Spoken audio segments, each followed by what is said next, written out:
East of Los Angeles, a calm holiday weekend is shattered by a devastating explosion. A neighborhood is destroyed.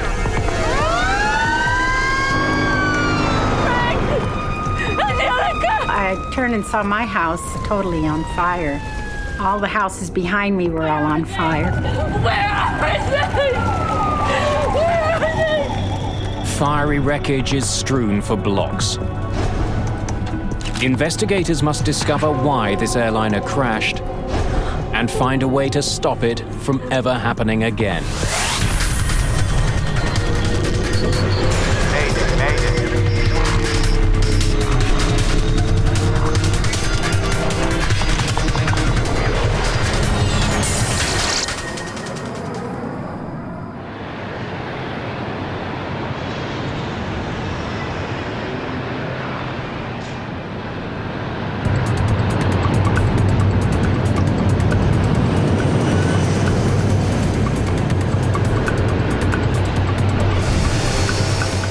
Los Angeles International Airport, LAX, is one of the busiest in the world.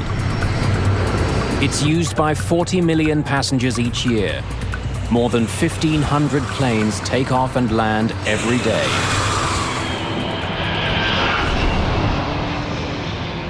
It's August the 31st, 1986, Labor Day weekend.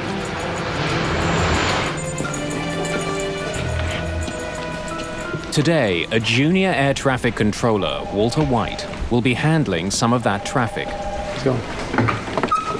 That was the big one. White isn't yet a fully fledged controller. He has to put in more time before he gets his final certification. Hey, Carl, how's it going? Hey, slow. It was a long weekend, and it was a beautiful day in Los Angeles. It was absolutely clear outside, which we call Chamber of Commerce type day. You want to take a break? Have a cigarette? I can sit in for you. That was my normal assigned shift, and Walter came in and asked me if I wanted a break, wanted to go smoke a cigarette, and I said, sure. All right. Traffic was light, it wasn't very busy, it was Sunday morning. Well, certainly any controller is looking to get seasoning, if you will. 3 months, 4 months, that's a pretty new controller. Los Angeles approach, good morning. I mean, it wasn't my turn for a break. Walter wanted to work the sector. As I remember correctly, he wanted to work it for some proficiency time. He hadn't worked it in a while. ACL 60, can you see the runway 25 left? Roger, LA approach. Thank you. Reduce speed to 200, then descend and maintain 6,000. 200, descend and maintain 6,000. Thank you. Have a nice day. Several hundred kilometers to the south, passengers are boarding an Aeromexico DC-9.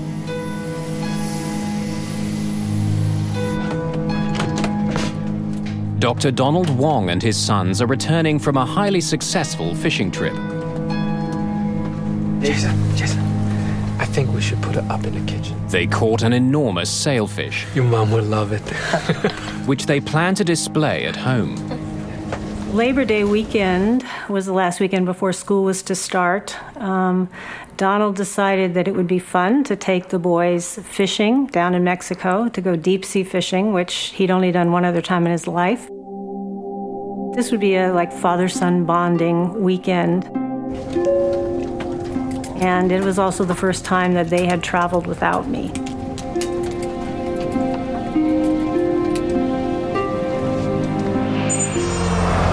Just east of LA, the suburban city of Cerritos wakes up slowly. In the 1970s, this bustling community had been one of the fastest growing in Los Angeles County.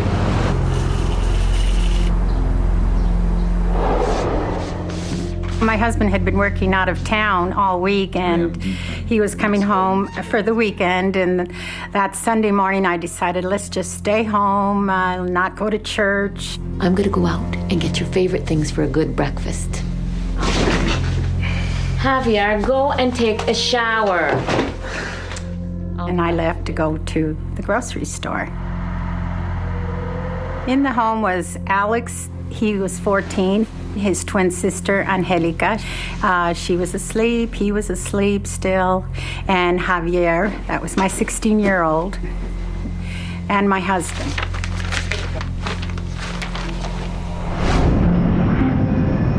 As Estrada leaves on her errand, Aeromexico Flight 498 is just 20 minutes from LA. Captain Antonio Valdez-Prom is acting as co-pilot as they approach the city. First Officer Jose Valencia is piloting this leg of their journey.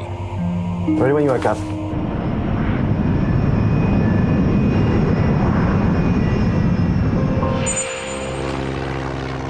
About 22 kilometers south of LAX sits the Torrance Airport.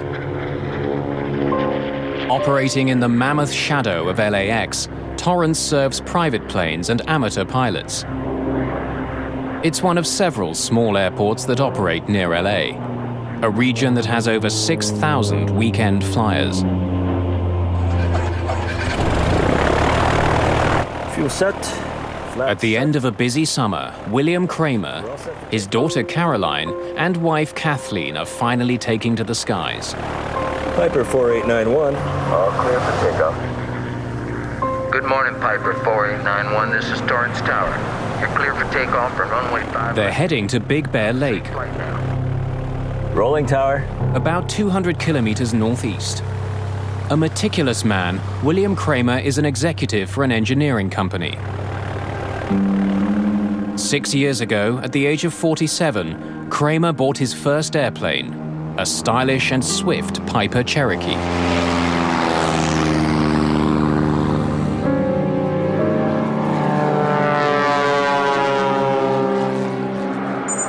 Wings west 5225, Los Angeles approach, depart Sealed Beach, heading 320. Expect a visual approach, runway 25 left. Report airport in sight. Thanks. Walter White's job as arrivals controller is to make sure incoming planes keep well clear of each other. He's directing them to land on one of two runways. Aerial approach, runway 25 left. Thank you. Southeast of LAX, the crew of Aeromexico Flight 498 is still a few minutes from their first contact with Walter White. But in the skies above Los Angeles, a deadly series of events is about to unfold. Dozens of people who have never met will be bound together forever in a tragedy that will affect everyone who flies. Airspeed.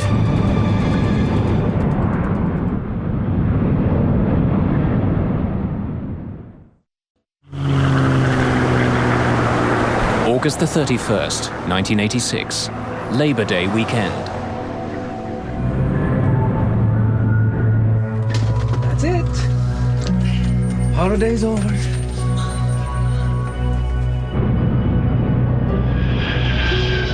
PSA 1765, 12 plus, 1 mile southbound. It's not a busy morning, and one by one, arrivals controller Walter White guides his planes in safely. Report airport in sight. At 11:47 a.m., he gets his first call from Aeromexico Flight 498. Los Angeles approach. Good morning. This is Aeromexico 498. Aeromexico 498, Los Angeles approach, 25 left, final approach course. Do you have information? Aeromexico Flight 498 is now officially inside what's known as the Terminal Control Area, or TCA.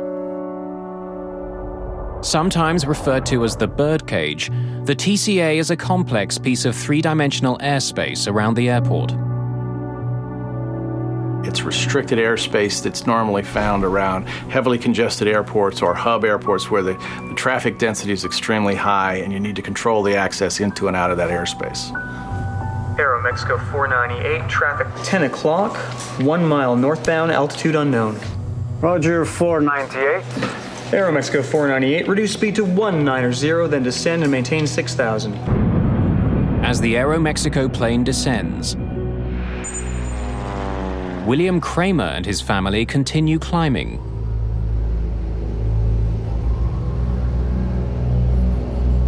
I hope it's like this when we get to Big Bear. We should be able to see the ocean by now. Hon, take a look at the map and look around the 4-5 and see if you can see any kind of landmarks that we can use. Oh, what am I looking for? This is Aeromexico. Walter White is keeping his eye on the Aeromexico jet, when his attention is abruptly drawn to another plane that's just appeared on his radar. It's not one he's expecting. One approach, 66 Romeo is on a flight from Fullerton. Cruising altitude is 4,500. We'd like the following. The pilot of a small Grumman Tiger asks White to help guide him through the crowded terminal control area. Pilots are supposed to contact LAX approach before they enter the controlled airspace. This pilot could be in the path of incoming traffic. But before White can deal with the private plane, he gets a call from the Aeromexicon DC-9. What speed do you want? We're reducing to 290. No, to 190. Okay, you can hold what you have, sir. White decides to give the Aeromexicon jet the runway closest to their gate. Change in plan, sir. Stand by. Roger, 498. With the DC-9 on hold, White turns to the intruder. Grumman 66 Romeo, squawk 4524. Remain clear of the TCA. White tells the pilot of the Grumman to use a unique radio channel. But he seems confused. 4, 5, what were the other two numbers? 4524. Grumman 66 Romeo, are you at 4,500 now? Negative, we're at 3,400 and climbing. Okay, you are right in the middle of the TCA, sir. Grumman 66 Romeo, I suggest in future you look at your TCA chart. You just had an aircraft pass right off your left above you at 5,000. And we run a lot of jets right through there at 3,500. Well, what do you suggest I do now? As the crew of Aeromexicon Flight 498 continue to close in on the airport, Landing lights. their DC-9 is rocked by a violent shudder. Bugs, altimeter bugs. What was that? Aeromexicon 498, Los Angeles approach. First Officer Valencia tries desperately to control their dive.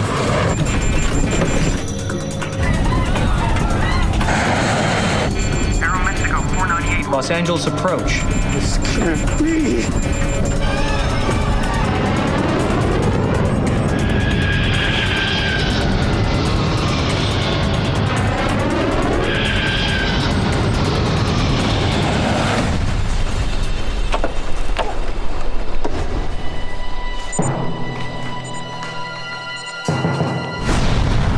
I saw a huge explosion, just the red, vibrant colors of a fire, just huge explosion, like the way a bomb might hit the ground.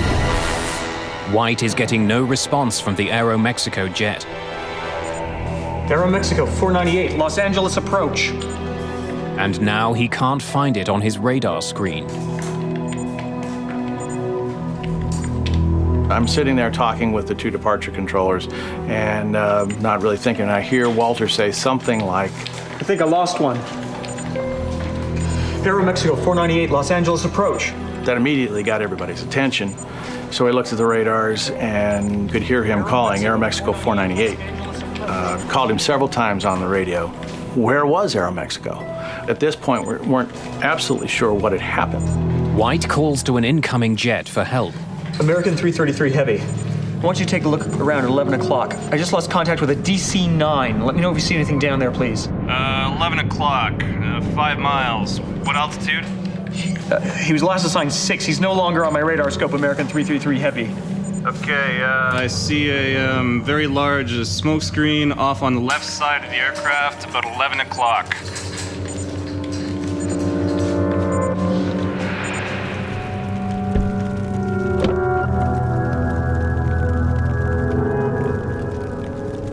I went down the street to go to my house, and I saw a woman's head. That her body had been cut in a diagonal, and she was just laying there. There was nothing but debris and fires sporadically all over the place, and I could see fire in the whole neighborhood.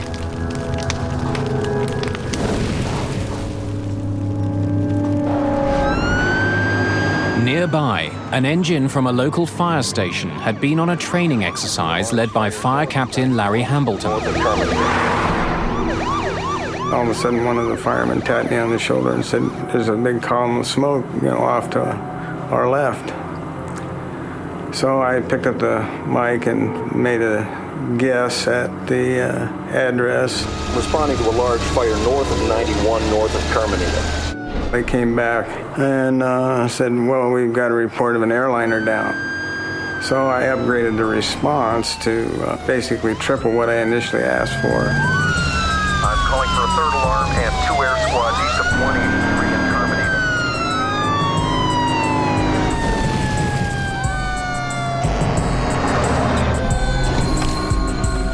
As we approached, I realized that in addition to the aircraft parts in the street, there were people, body parts, which changed the complexion of the whole thing.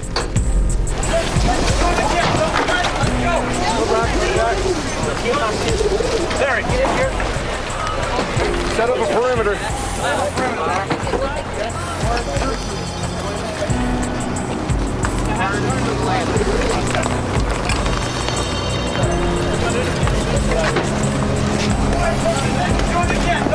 Let's go.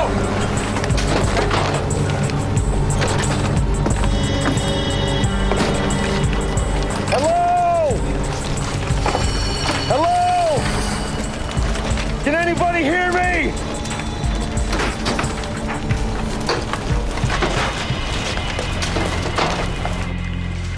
At Los Angeles approach, Walter White, deeply shaken by the crash, is relieved of duty.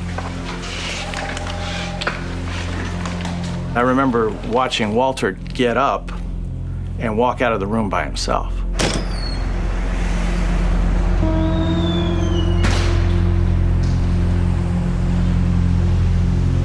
And, something inside of me was just, saying, this is not right, this is not right. Somebody's got to go with him. Tony, he can't go out alone.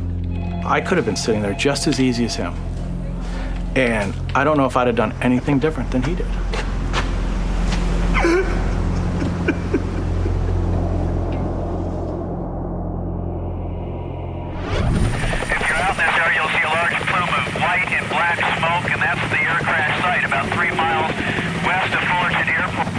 Helicopter news crews are quickly on the scene. Using for medevacing.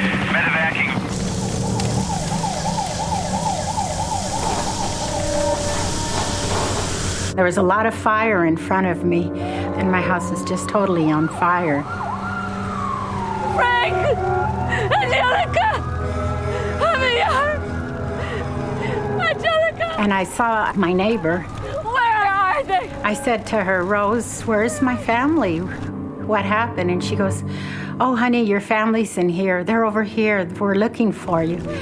And within myself, all I could do was thank God that they were safe and sound.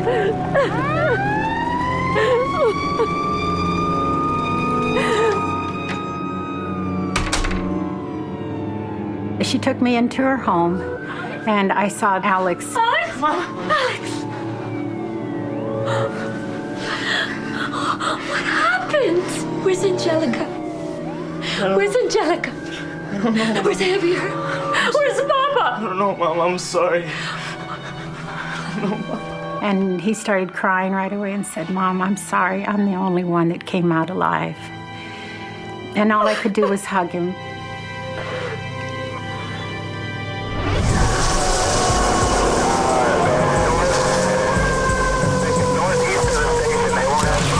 Pieces of fuselage have torn through nearby homes, setting them on fire.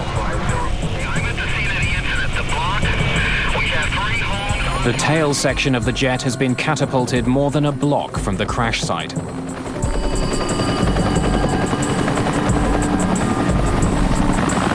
Hello? Is there anybody in here?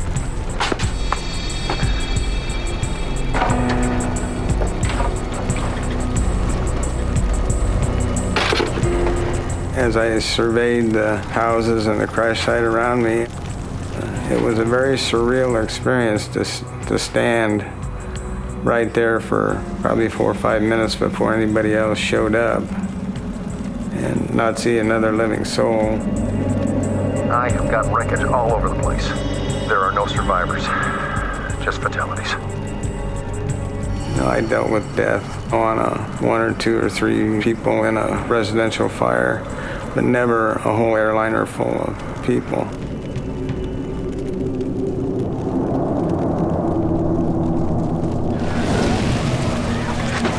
Let's go to work, guys.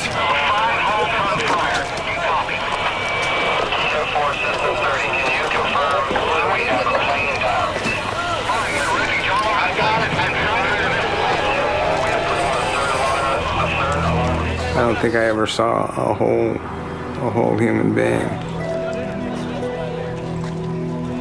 I gave him the job of finding body parts and wrapping them or covering them with yellow rescue blankets.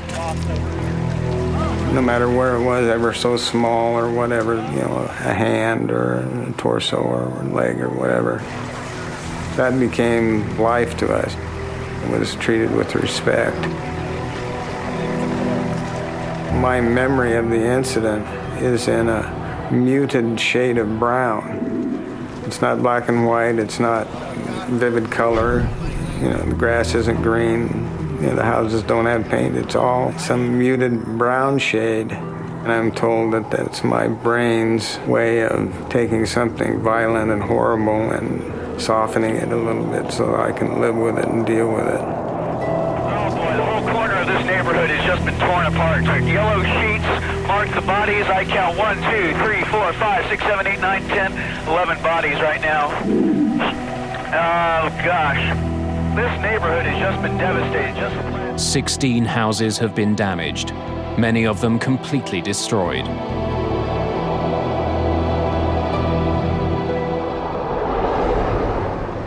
At Los Angeles International Airport, Mary Wong is waiting for her husband and 2 young sons.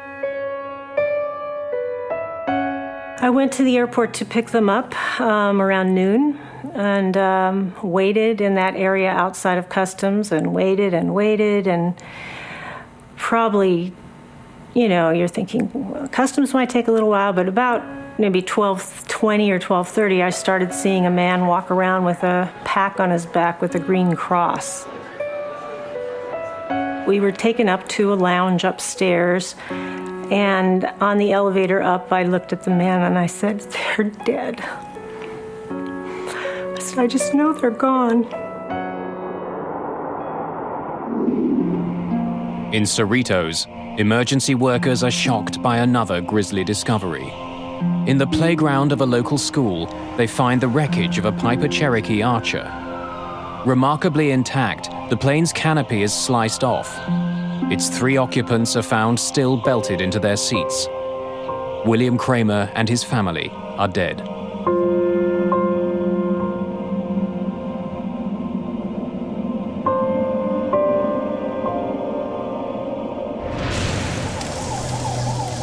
All the passengers and crew on Aeromexico Flight 498 are also dead.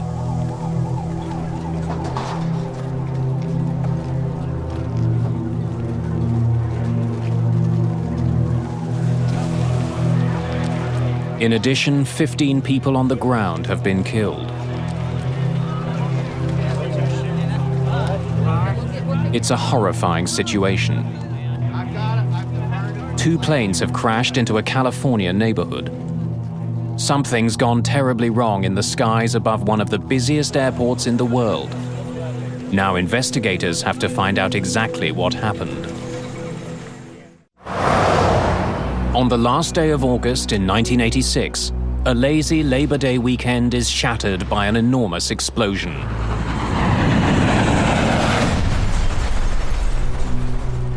"82 people are dead. 15 people on the ground have been killed. Another 67 have died in the tangled wreckage of the 2 planes involved.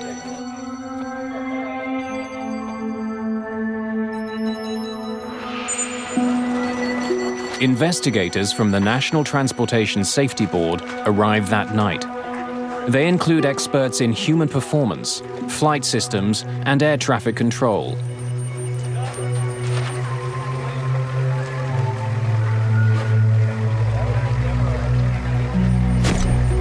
From the beginning, investigators are focused on the fact that there are two planes on the ground. It suggests a disturbing conclusion, that this was a mid-air collision. The idea that this had been a mid-air collision was already conveyed to us before we even launched out of Hangar 6 back when we got to Worth. They saw two wreckages coming down, and that's the way it got conveyed to us. With that idea in mind, John White and his team must painstakingly examine the wreckage. It's more of now documenting where the major pieces were and then looking at the pieces to see if you can determine how the aircraft, at what angle the aircraft may have come together at. Propeller marks on the tail of the DC-9 and paint from the Piper Cherokee reveal how the planes crashed. It looks like the Piper collided at the tail section of the DC-9 and the horizontal stabilizer came off. And once that happened, you could no longer control the pitch of the DC-9. The descending DC-9 and the climbing Cherokee met at a 90-degree angle. Their combined speed was 450 kilometers an hour. The impact tore off the airliner's tail section. Discovering how the planes collided is the first step. The more important question to be answered is why. To piece together the tragedy, investigators examine the DC-9's flight data recorder. It helps them pinpoint the exact location and altitude of Aeromexico Flight 498. The DC-9 was inside the terminal control area, the controlled airspace of the Los Angeles airport. It was right where it was supposed to be. But the Kramer's Cherokee was also inside the TCA. With all of the jets taking off and landing at LAX, private planes must first get permission to enter this area. Piper 4891, all clear for takeoff, Torrance. William Kramer was a newcomer to Los Angeles, but investigators learned that he was well aware of the limits imposed by the TCA. He knew that it was restricted airspace. And in the cockpit of Kramer's Cherokee, the confirmation. Investigators find a map of the Los Angeles terminal control area. Investigators make another puzzling discovery. They learn that the Kramer's proposed flight plan took them from Torrance to Long Beach, then up to Ontario, and finally to Big Bear Lake, at a cruising altitude of 3,000 meters. That plan keeps him well out of the TCA. The fact of the matter is that the Cherokee flew into the TCA and hit the DC-9 in restricted airspace without a clearance. So how had Kramer flown into danger? And why hadn't he let anyone know? On the ground in Cerritos, one possible answer emerges. Heart disease runs in Kramer's family, and the initial autopsy results show a major blockage.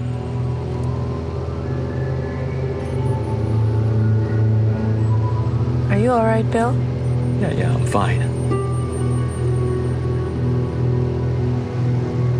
Kramer may have suffered a heart attack on the flight, leaving the plane without a pilot.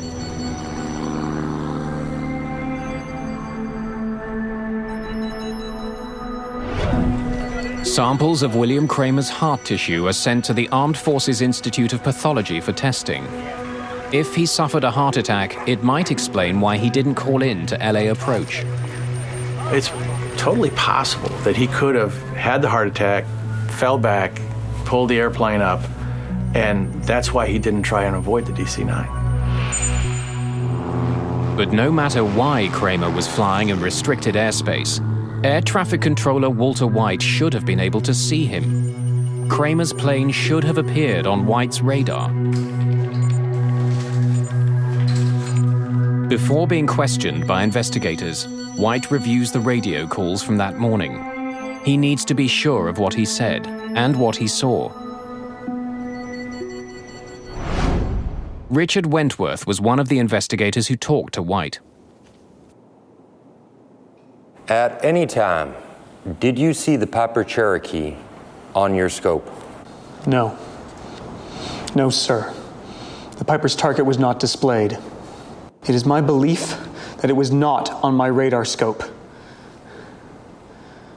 He was positive that the aircraft was not there for him to see. NTSB investigators aren't satisfied with White's memory. While the radar data is being analyzed, news arrives from the Armed Forces Institute of Pathology about William Kramer's heart. Are you all right, Bill? Results from a detailed study of his body show that while he had advanced heart disease, William Kramer was not fighting a heart attack before the collision. Investigators must find another explanation for why the Kramer's flight went into the Los Angeles terminal control area. And that's definitely the 405. Where is it again? Right there. John Andrews is an aviation expert who testified about the circumstances of the Cerritos disaster. The pilot of the Piper was navigating by visual landmarks, possibly attempting to follow parallel to a freeway, and that he had become confused about which freeway he should have been following. New to California, perhaps bewildered by the tangle of freeways below him, Kramer may have flown into the terminal control area without knowing it. There are no lines on the ground that says the TCA starts here and at this altitude. You have to look at a chart, you have to interpret that.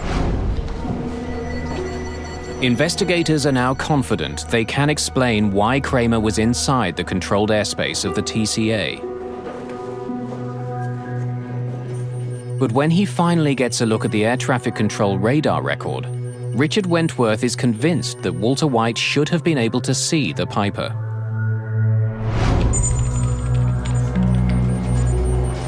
We were able to determine that the aircraft that collided with Aeromexico was there to be seen. So why hadn't White reacted to the Kramer's plane if it was on his radar?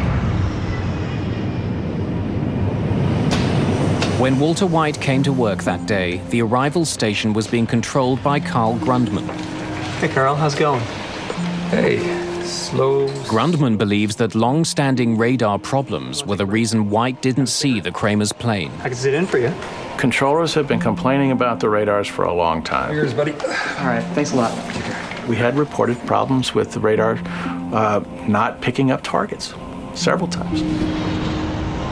When radar signals strike a target, they bounce back to the receiver. But if buildings or mountains interrupt the radar, the return signal can disappear. You may lose one target. You may lose two targets. It may not be presented for one sweep. Did you see the Piper Cherokee on your scope? No, sir. But that doesn't mean that the target isn't there. A blind spot is only an instantaneous thing. It's not a continuous thing. I think I lost one. There were also holes that were just because the radar was old. It was just not as accurate as it might have been. It was not state-of-the-art equipment, that's for darn sure. There's an effect called flicker. When a computer becomes overloaded, the scope will flicker. Every now and then, targets will drop out or can drop out. We reviewed that data. We had no evidence that there were any malfunctions of any systems in Los Angeles.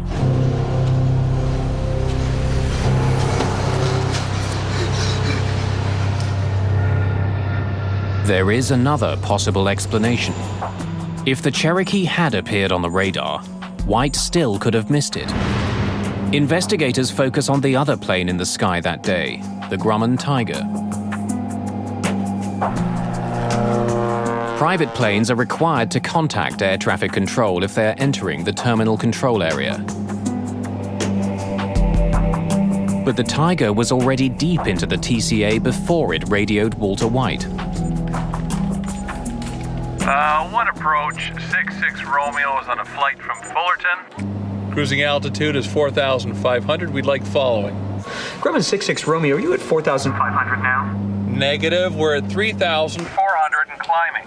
Okay, you are right in the middle of the TCA, sir. There was an aircraft that was east of the airport which he became involved in. That was what they called a violator. Grumman 66 Romeo, I suggest in future you look at your TCA chart.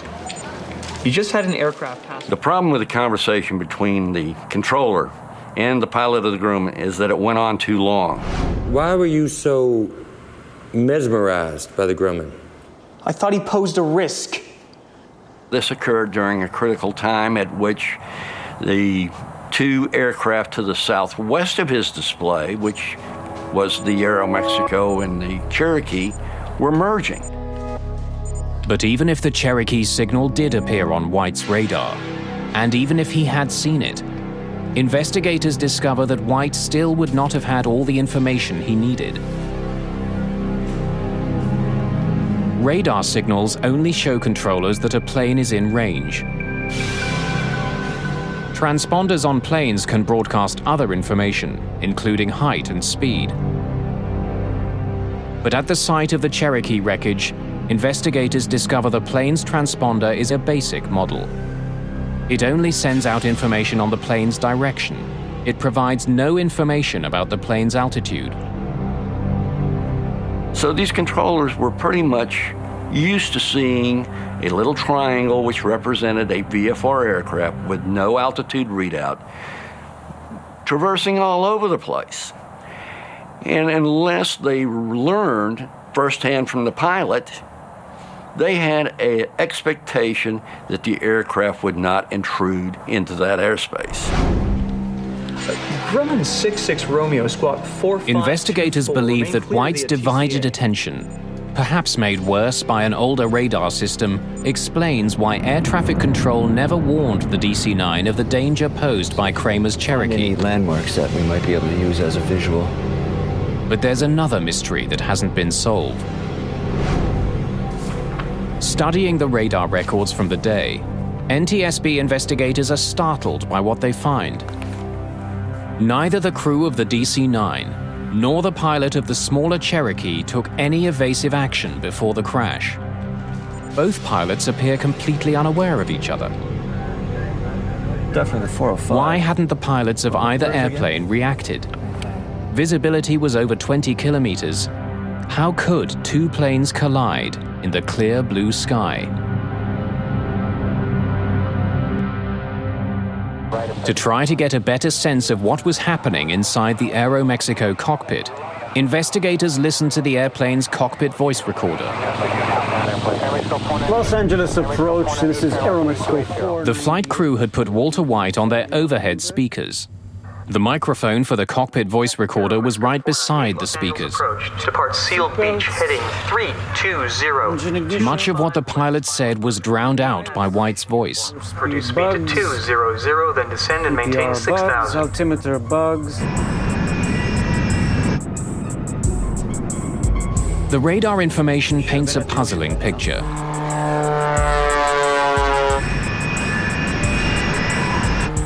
It indicates that for more than a minute, the Kramer's Cherokee was there to be seen by the Aeromexico crew.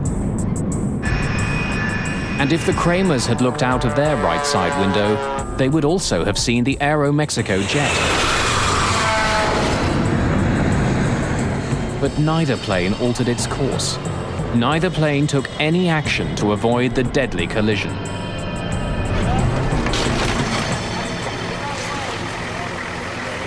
Investigators believe that if William Kramer was indeed lost and using the freeways as a guide, he might never have seen the approaching DC-9. The window he would have been looking out of was the pilot's window, but the DC-9 was coming from the other direction. A visual landmark that I can... This would have been a very unfortunate situation because the DC-9 was approaching from the far right side and in fact could only be seen out the passenger's window, which was on the right side of the aircraft. For the crew of the DC-9, the very size of the much smaller Cherokee could have prevented them from seeing the plane before it was too late. In some cases, when a small aircraft is closing very rapidly, by the time the aircraft becomes large enough for you to easily see it, it's almost too late to avoid the collision. The FAA generally has taken a sort of as a rule of thumb that you need about 12 seconds in order to see an aircraft, decide that it's a threat, and then execute an avoidance maneuver. The design of the cockpit windshield may also have contributed to the disaster. Hey, Maria. It's possible that during part of the approach, at least for one of the pilots, the aircraft was actually behind the center post, and unless the pilot moved his head back and forth to clear that airspace, unless he had a reason to do that, it's possible the aircraft was obscured during part of the time in which he might have had a chance of seeing the other aircraft. Ignition. The disaster over Cerritos revealed several tragic weaknesses in the air traffic control system. One of the most glaring was that pilots could not be relied on to see and avoid each other. They'd need new technology to keep a mid-air collision from happening again.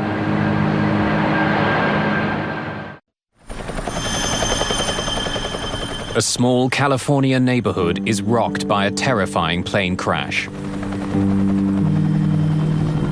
The NTSB report makes it clear that there are glaring problems across the air traffic system. And these concerns must be addressed before, inevitably, there is another mid-air disaster. The FAA, which regulates the airline industry in the United States, acted swiftly to improve safety. A new kind of transponder was required for smaller planes, the kind that might have helped air traffic controllers recognize that the private aircraft posed a danger. If you had an aircraft that flew under a controlled airspace, you would have a transponder and you would be required to have altitude encoding or reporting.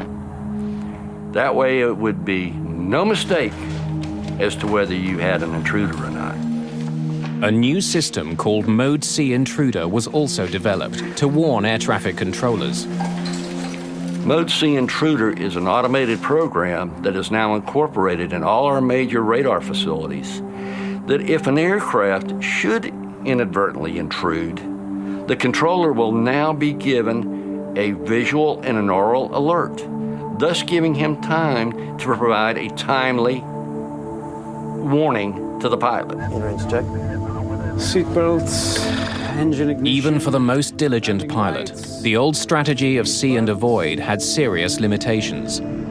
Those limitations would be addressed with the most important innovation of all. The major technological innovation that came out of the Cerritos midair was the congressional mandate that all air carrier aircraft operating within the United States would be outfitted with TCAS, Traffic Collision and Avoidance System.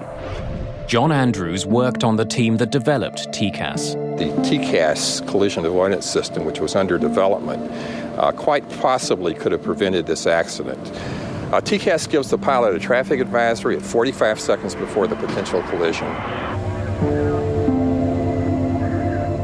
Hey, Maria. Everything okay back there? And then at approximately 25 seconds or so before the potential collision, a resolution advisory is given to actually tell the pilots to climb or descend to avoid the altitude of the other aircraft. See.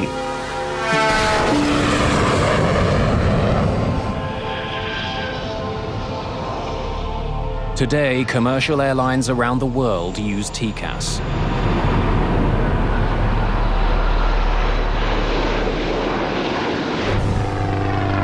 The pilot of the Grumman Tiger, the so-called third pilot whose actions may have played a part in the crash, was eventually charged for flying into controlled airspace in a careless and reckless manner.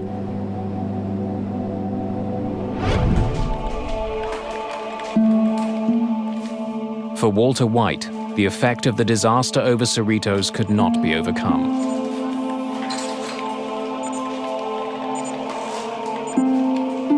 Walter came back to the TRACON, and I think it was probably a month or so later. And I can't give you exactly how long he stayed there, but it wasn't very long. And he just got up and said, no, thank you.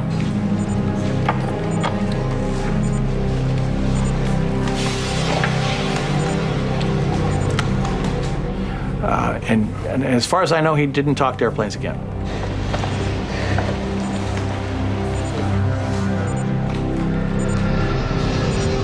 Within a year of the incident, the old radars at LAX were replaced.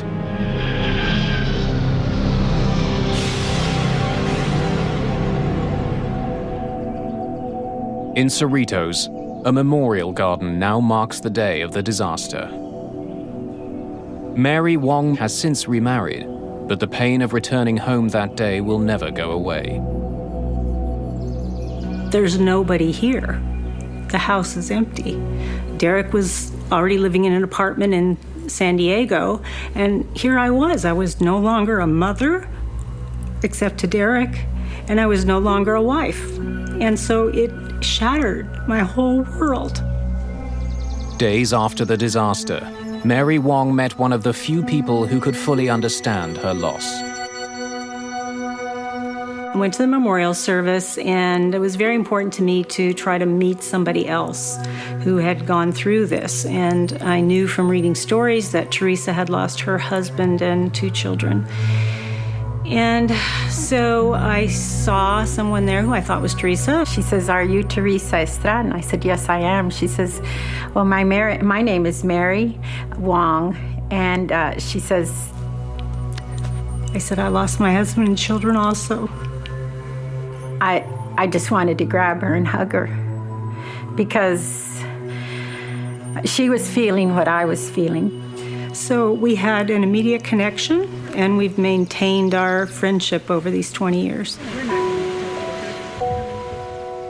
Everyone who flies today has been affected by the mid-air collision over Cerritos. The disaster led to historic improvements in aviation safety. Since the full adoption of the TCAS system, there has not been another mid-air collision in the United States.